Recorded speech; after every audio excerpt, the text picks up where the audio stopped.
Welcome in, trainers. My name is Bonny, or you can call me the Professor. My assistant Toasty, say hi Toasty, Hi, Toasty. has been sifting through data to Uncover secrets of the past and future. care to join us?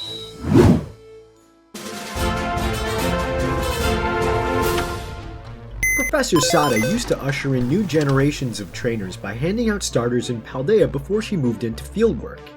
Now, she's asking us to retrieve an ancestor to a Unovan fire starter that's been causing mayhem in the forest of the Great Crater.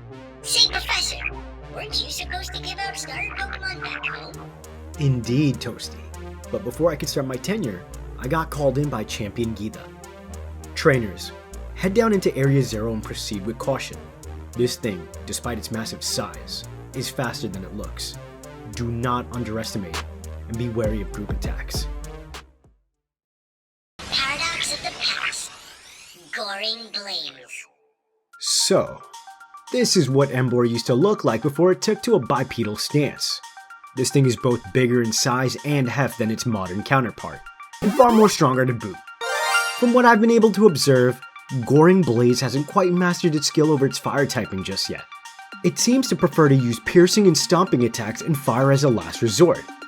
I wonder how many more years into the future it would take for this ancestor to transition into Emboar as we know it. That aside, we've observed Goring Blaze to have poor vision, which I'm assuming you exploited to catch this thing. These creatures do, however, have an incredible sense of smell, and seem to find prey quickly.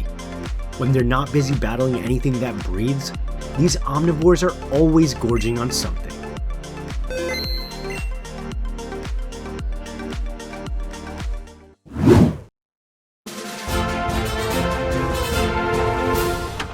Here's another case file from Sada. When taking samples from a secluded lake in the crater, she says she found this Paradox Pokemon from across the distance. It seems to have made eye contact with her, causing her to freeze. What happened next, Professor? Sada immediately ducked out, before observing the creature was sharpening a weapon of sorts. Sada was so startled by the Pokemon's nonchalant yet deadly aura that she stopped pursuing the case. All we seem to know is that it harbors some sort of killer instinct. Proceed with the utmost of caution, trainers. Paradox of the past. Drifting Stripe. This Pokemon is as much a distant ancestor to Samurott as much as they are an adjacent form utilizing a stance change. It seems that Dewott of the past lived far more grueling lives than their modern-day counterparts.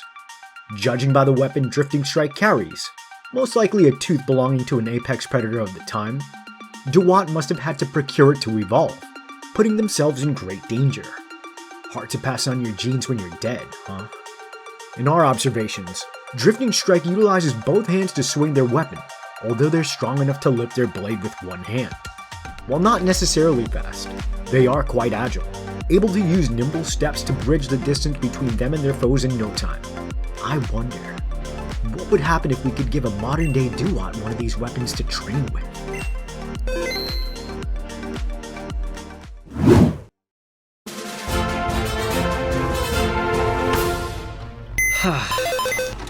You know, Professor Turo prefaced this case file highlighting the prevailing darkness that seems to have fallen on the world in our grim future ahead. There's gotta be a way to change the future, right, Professor? Well, Toasty, Pokemon built like this one show that we can always correct course. But the best way to change the future is to act now. It's reported that this gentle giant seldomly moves, but when it does, it is truly a sight to be seen. Trainers, while this Pokemon doesn't pose much of a threat, you must catch it with great care and respect. See you soon. Paradox of the future. Final Bastion. The concept of a turtle carrying the world on its back was dreamt up by our ancestors many years ago. How beautiful then is it that such an ancient concept comes circling back into the future to help people secure hope? It seems clear here that Final Bastion was created to nurture life in a world where nature could no longer thrive. I get both sad and angry to imagine what despicable and unforgivable acts mankind must have committed to bring the world to such a state. Since your initial capture, we've caught a few more Final Bastions, but they are overall incredibly rare. We did, however, find the most incredible discovery on one of the terrariums of one such Final Bastion.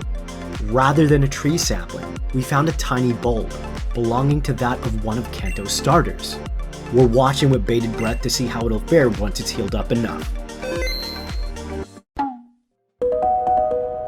On Professor's orders, Toasty here to assign the question of the day. Which starter Pokemon would you like to see as a paradox? Describe them in full for extra credit. Be sure to comment your reply below by end of day.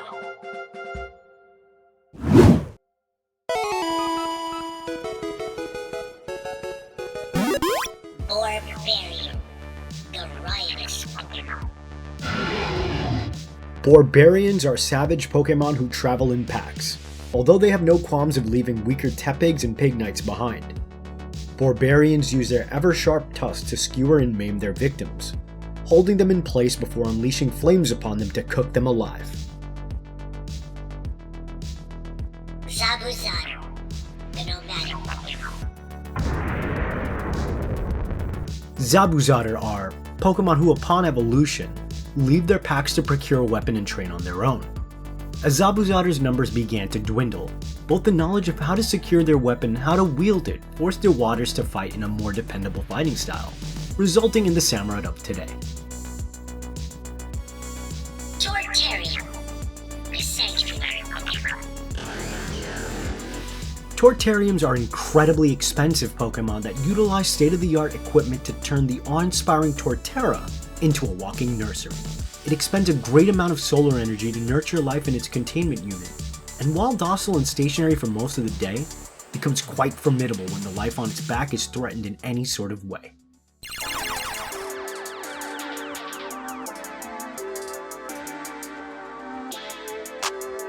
Registration complete. Perfect. Thank you, trainers, for taking the time and joining me on today's excursions into the past and the future. I've been Bonnie, And I've been Toasty.